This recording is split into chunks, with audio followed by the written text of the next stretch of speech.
Olá, galerinha. Vamos dar continuidade sobre o assunto das grandes navegações. Eu tenho aqui esse frango, certo? Vocês podem ver, ele está congelado, ó. Está congelado. Eu acabei de tirar ele da geladeira. Na verdade, faz um tempinho. Ele está descongelando, tá? E eu vou preparar para o consumo daqui a pouco. Só que digamos que eu não queira fazer isso e queira colocar novamente o frango na geladeira para só consumi-lo daqui a uma semana. Eu posso fazê-lo, porque a geladeira ela conserva os alimentos, tá? Eu tenho esse privilégio. Não era isso que acontecia no século XIII e no século XIV. Boa parte dos alimentos, eles apodreciam porque não eram conservados. Não tinha como conservar os alimentos. E até tinha, por meio das especiarias. Só que essas especiarias, elas eram muito caras. Por quê? Porque elas vinham diretamente da Índia, tá? Vamos relembrar o que foi visto em sala de aula, certo? Como as especiarias elas vinham da Índia, então os europeus decidiram então ir comprar as especiarias diretamente na Índia. Só que eles não sabiam onde era a Índia. Então eles começaram a estudar os textos de viagens antigas. Um dos navegadores que foram estudados foi o navegador Marco Polo, tá? Os textos, os relatos de viagem dele foram estudados, certo? Professor, e por que eles queriam tanto essas especiarias, gente? Sem as especiarias, os alimentos, eles apodreciam com muita facilidade, tá?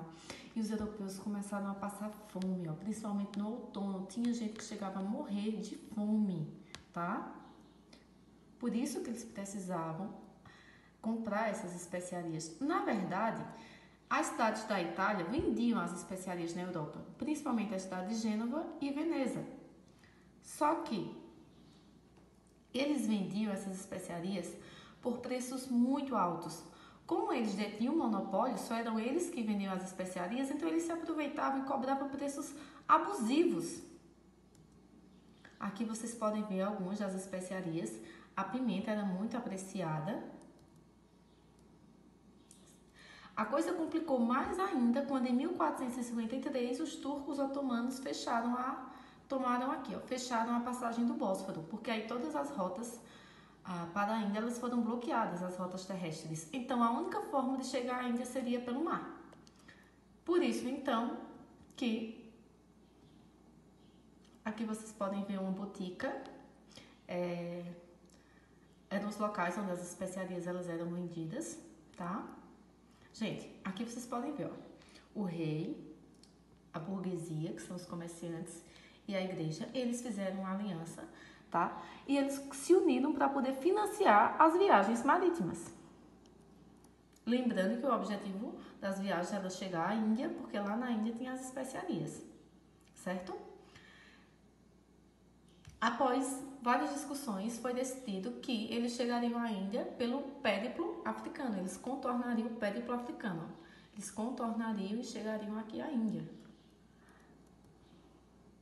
O primeiro país a navegar foi Portugal. Como ele foi o primeiro país que se tornou unificado, ele conseguiu aí reunir o rei, a burguesia e a igreja, e eles deram início aos empreendimentos marítimos.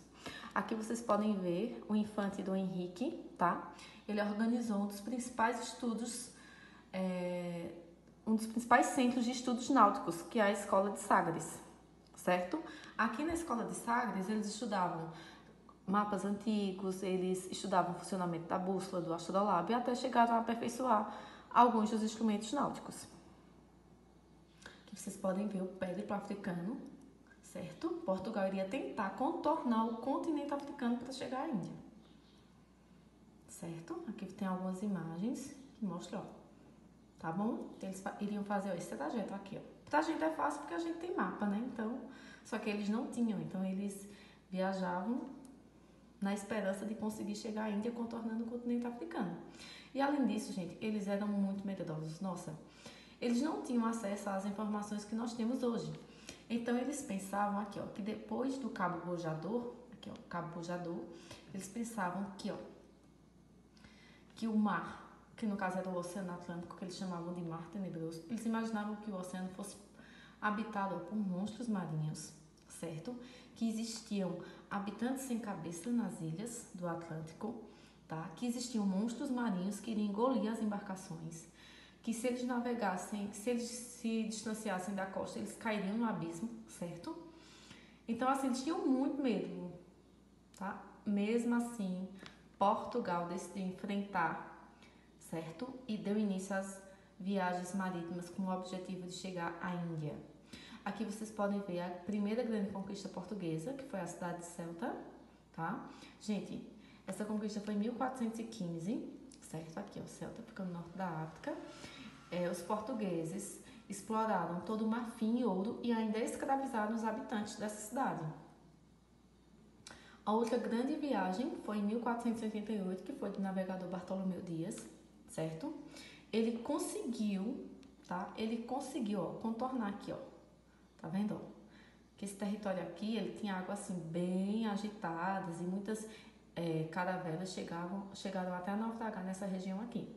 E com Bartolomeu Dias, conforme ele conseguiu, certo, chegar, contornar o cabo das tormentas, como era chamado, tá? A partir desse momento passou a ser chamado de Cabo da Boa Esperança. Outra grande viagem portuguesa foi de Vasco da Gama em 1498. Ele conseguiu chegar na Índia, em Calicut, especificamente na cidade de Calicut. A princípio não foi bem recebido pelos indianos, mas depois conseguiu comprar as especiarias, certo? E em 1500 Pedro Álvares Cabral. Pedro Álvares Cabral, ele viajou aí com 13 caravelas, ó.